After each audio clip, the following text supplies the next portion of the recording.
Hey guys, today's video I'm going to show you how to fix Temu app verification puzzle problem. So first and foremost, if your verification is asking you to solve a puzzle first, all you have to do is simply solve the puzzle itself. So the puzzle is really simple. Let's say this is the page where you are being shown a puzzle. It'll be in your middle screen. And all you have to do is you have to move the arrow. In my case, I'm not being able to show you the puzzle itself, but there will be an image in the middle section.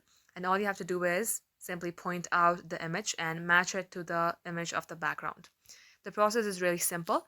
If you would like to avoid that type of puzzles, all you have to do is you have to restart your device. Once done, you're going to have to clear the cache of your Temu. So long tap onto it, select the eye icon. Scroll below, select storage, clear cache. Sometimes clearing the data will also help, but if you have been saving your login history of Temu, it will also be deleted and you might be asked to re-log into your account. I do not recommend this option if you do not know your credentials for Temu. If you happen to know your credentials, then you may go ahead, delete the data, then launch a Temu. It will ask you to re-log in and it might fix the problem.